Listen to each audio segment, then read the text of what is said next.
Tonight on the news.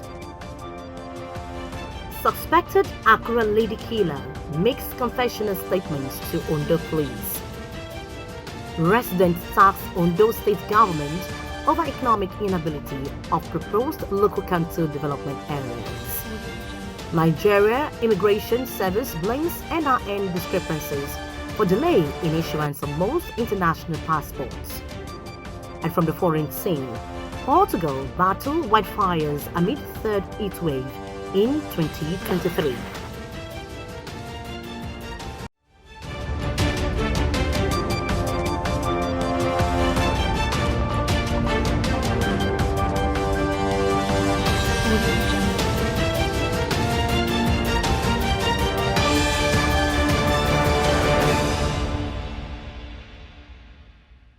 Thank you very much for joining us tonight on the news at 7 on Osrc television.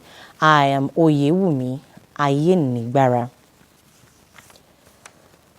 A resident of Accra who was arrested on Sunday by officers of Ondo State Police Command for allegedly killing his ex-lover, Bankole Ogini, has said he dissected his ex-lover's body and harvested her intestine because he was scared. In a confessional statement to the police, the suspect narrated how he tied his ex-lover up, dissected her body, and harvested her intestine after the deceased had slumped. The deceased on Saturday, she called me that she need my help because I've been helping her for a long time. Anytime she's in need of money, me my ex, and I asked her to come to my daddy's house, and the moment she got there, I offered Coke. I went to go and buy Coke, 2. I bought 2. She's not even drink the Coke when she slumped. And when she slumped, I was scared. Don't know what to do. So, and that's made me to take some, after decision, all that I take. So I do this. First, I was thinking I pour her hot water. Yes, pour hot water with the hope that she will wake up. But when the whole thing has happened, and I was very scared, doesn't know what to do again. I'm the one that tied the legs. Then I also cut it. I thought maybe I can go and put it there somewhere because I was scared. Ondo State Police Public Relations Officer Fumilayo Odunlami had earlier confirmed the incident, noting that the remains of the deceased had been deposited at the hospital morgue while investigation has commenced. Reactions continue to trail the proposed creation of 33 new local council development areas (LCDAs) in Ondo State by the state government in order to bring government closer to the people at the grassroots. The proposal, when passed, is expected to spread the dividends of democracy and accommodate rapid growth at the grassroots. Joy Pius now completes the story. Ondo State was created in February 1976 by the regime of General Murtala Muhammad. Local government areas were last created in 1996, according to the state's 18 statutory councils.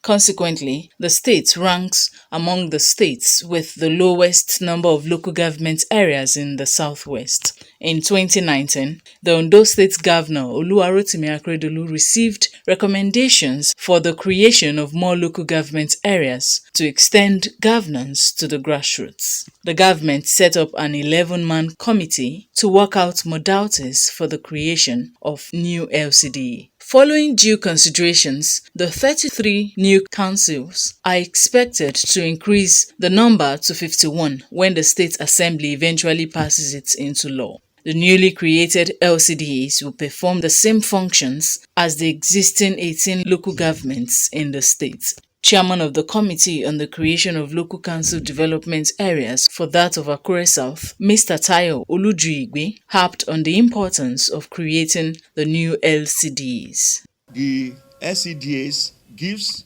the opportunity for the less developed areas that are probably been an oversight from the government to come up.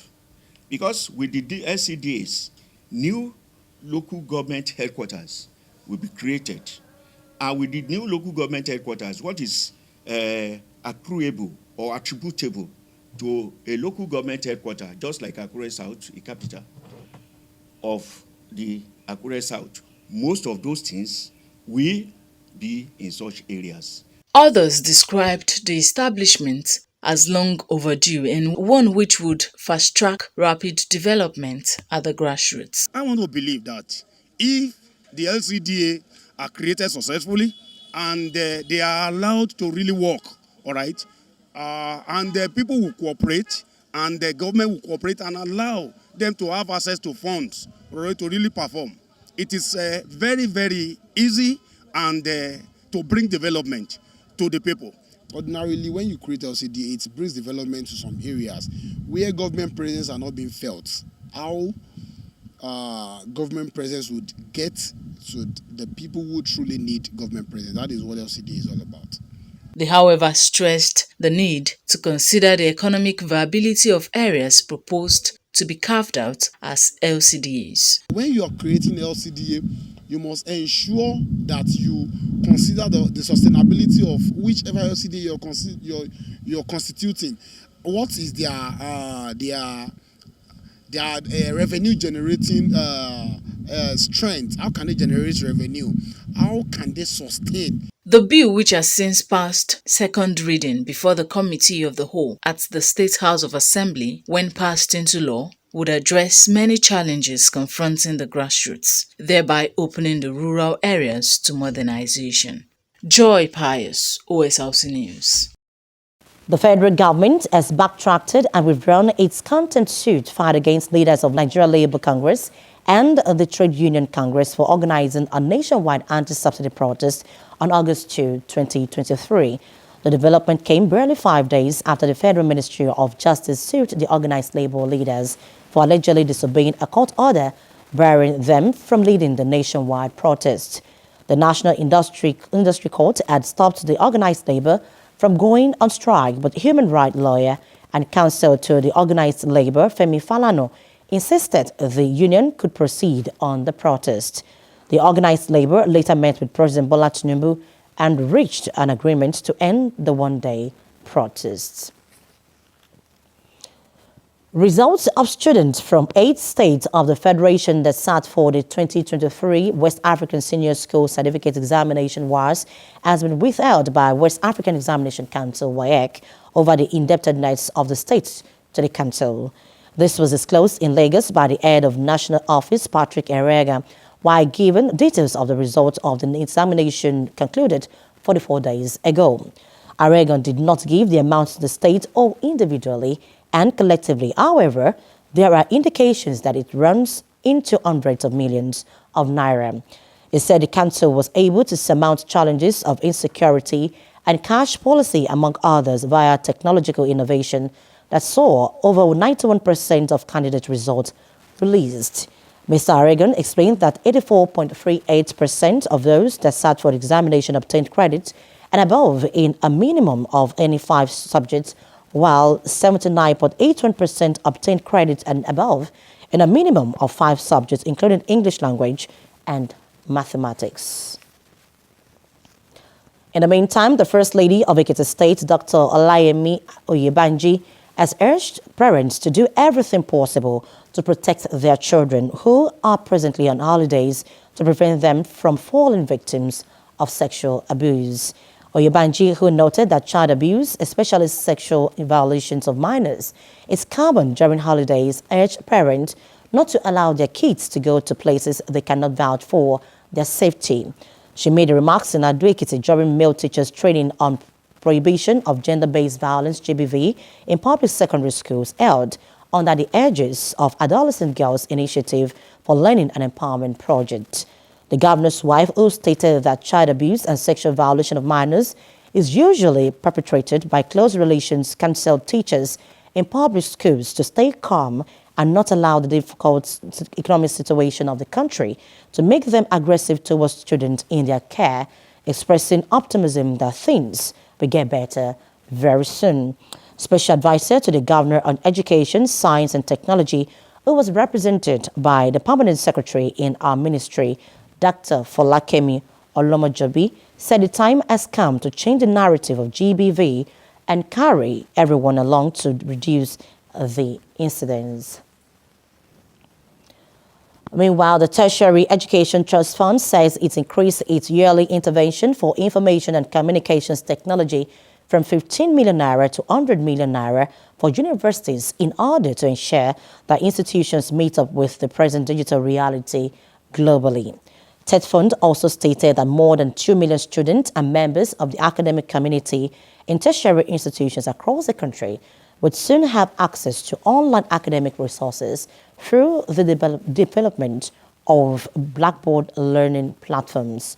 Speaking during the flag-off of a 3-day workshop on the implementation of the enhanced Blackboard learning management system in Abuja, Executive Secretary of the TED Fund, Sonny Echono, noted that the workshop, which attracted directors of information and communication technology from the 253 beneficiary institutions, was part of measures put in place to bridge the digital skills gap in universities, polytechnics, and colleges of education in the country.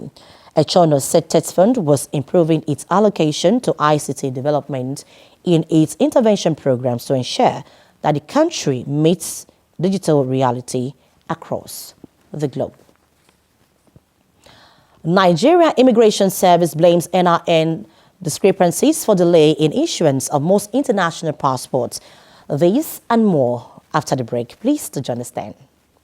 Win an all-expense-paid trip to Disneyland in the Indomie Golden Magnet promo. To participate, just buy the Indomie 70-gram pack and look for the magnet inside. Log into www.indomie.ng/Golden Magnet promo to fill in your details and enter your unique magnet code. All the Golden Magnet winners will get to experience the wonders of Disneyland. Silver Magnet winners stand a chance to win amazing prizes. Every pack of Indomie you buy comes with your favorite Indomitable magnet. Terms and conditions apply. Indomie, tasty nutrition, good for you. Win an all-expense-paid trip to Disneyland in the Indomie Golden Magnet promo. To participate, just buy the Indomie 70-gram pack and look for the magnet inside. Log into www.indomie.ng/Golden Magnet promo to fill in your details and enter your unique magnet code. All the Golden Magnet winners will get to experience the wonders of Disneyland. Silver Magnet winners stand a chance to win amazing prizes. Every pack of Indomie you buy comes with your favorite Indomitable magnet. Terms and conditions apply. Indomie, tasty nutrition, good for you.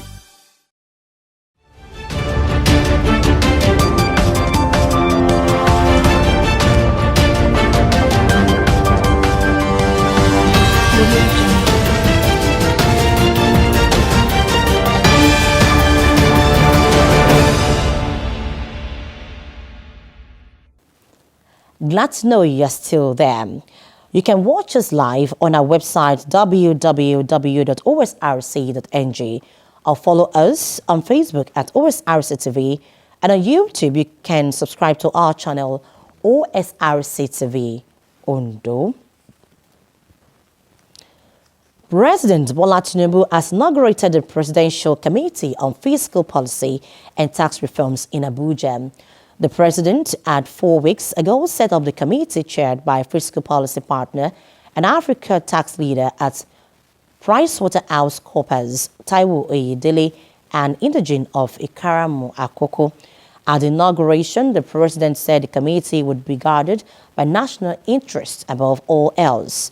Tinubu said the country cannot continue to tax poverty or production, but focus on returns, income, and consumption. He also directed all government agencies, ministry, and departments to cooperate fully with the committee towards achieving their mandate. The committee is expected to achieve its mandate within a period of 1 year. Meanwhile, Senate President Godswill Akpabio has named the senator representing Ondo North, Jide Ikpinshagba, chairman, Senate Committee on Petroleum Downstream. Former governors Adams Oshiomhole, Aminu Tambuwal, and President of the 9th Senate, Ahmed Lawan, were also appointed chairman of some standing committees by the Senate President. Lawan was named chairman of the Committee on Defense, Tambuwal, Housing, while Oshiomhole is to head the Committee on Interior. The new chairman also includes Yemi Adaramodu, Youth and Sports, Iriti Kingibe, Women Affairs, and Oji Kalu, privatization, among others. The latest announcement follows the chairman of the standing committees earlier announced by the Senate President. And the Senate has confirmed 45 out of 48 persons nominated as ministers by President Bola Tinubu. The 45 were confirmed after 8 days of screening by Senate.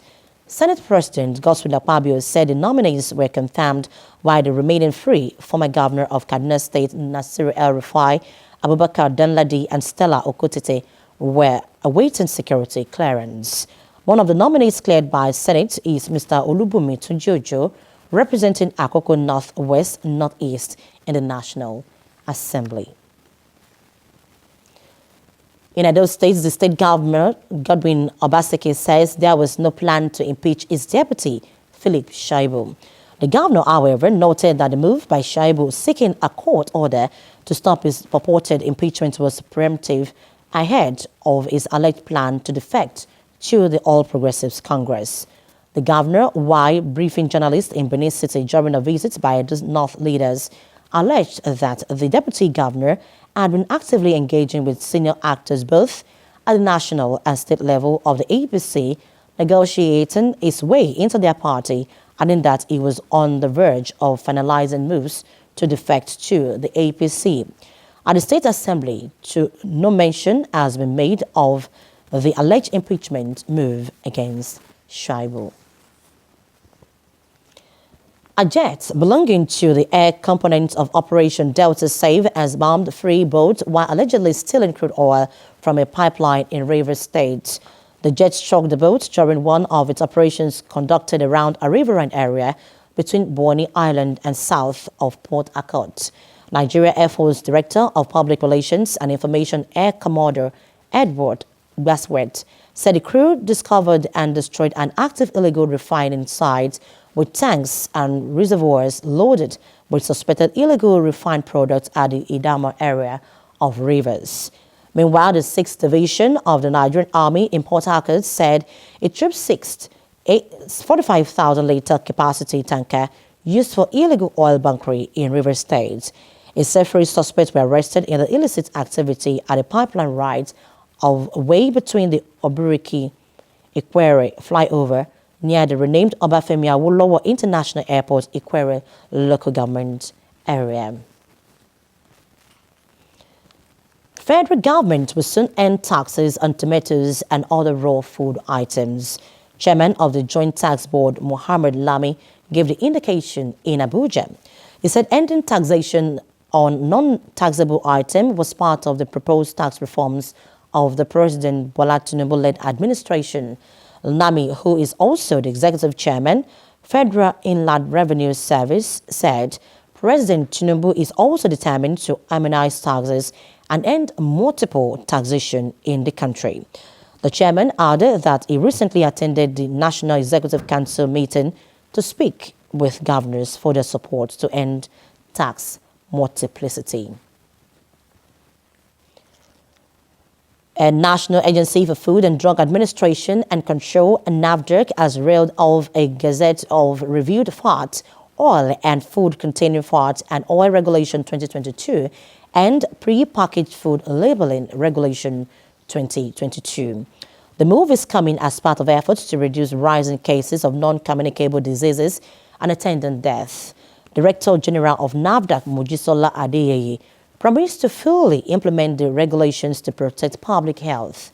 Professor Adeyeye said emergence of the reviewed regulations implies that the 2005 version stand repealed without jeopardizing whatever was purportedly done in the spirit of the old versions. Adeyeye assured that NAFDAC will continue to cooperate, collaborate, and support the Federal Ministry of Health, Federal Ministry of Justice, and the Transfat Coalition partners in Nigeria towards reducing all forms of avoidable death. The Nigeria Immigration Service, NIS, has blamed discrepancies in identification, such as National Identification Numbers, NINs, for the delay in the processing and issuance of some international passports to Nigerian applicants. The controller of the service in Rivers State, Sunday James, made this known in Port Harcourt during the 60th anniversary celebration of the service in the state. In his address, James explained the evolution of the Nigerian passport, saying the presences is in identity, information, and such as the NIN were the cause of delays in processing and issuing passports. Speaking further on the sidelines of the event, the controller stated that the service had evolved from inception to date. In attendance at the event were officers from sister security agencies with highlights of the event, including the exhibition of the passport, residence permits, and other identifying documents. Abia State's Governor Alex Otte has given the go-ahead for the state to enter into discussion with the Hungarian company Autoprofil to set up a manufacturing plant in the state. This was the outcome of a meeting between senior officials of the Abia State government, led by the governor, and top officials of the Hungarian government, led by Gabor Cruz, Deputy Ambassador Embassy of Hungary, Nigeria. The Hungarian delegation, which was received by Governor Otte in Istanbul, came with various propositions in different sectors and expressed interest to collaborate and partner Abia State government, ranging from energy, health, education, agriculture, sport, provision of potable drinking water, among others. Governor Otte directed the Commissioner for Trade, Commerce and Industry to liaise with the Commissioner for Lands to provide an hectare of land for the agrarian company. On the foreign scene, firefighters in Portugal are battling to contain wildfires engulfing thousands of hectares amid soaring temperatures. Around 800 personnel attended the fire near the southern town of Odemira, with more than 1,400 people having to evacuate. At least 9 firefighters have been injured tackling the fires. 3 major fires that scorched hundreds of hectares in Spain over the weekend have been brought under control, but weather alerts remain in place across much of the country. Still on the foreign scene, 6 months after the war's modern-day natural disaster to strike Syria, Juma Bihazid, who lost his wife and 2 other children in the February quake, says his son is all he has left. Other families in northern Syria are still living in tents. 54,000 people in Pakistan and Syria died in the quake. Akitunde Akishimola has the detail. These images of tiny Ibrahim, rescued from the devastating quake that hit Syria in February, were seen around the world. His father, Juma Beazid, who lost his wife and 2 other children, was himself under the rubble for 4 days before this emotional reunion with his toddler at a field hospital in the Syrian city of Azaz. Now, 6 months on, he says he cannot imagine life without his son, the only other surviving member of his family.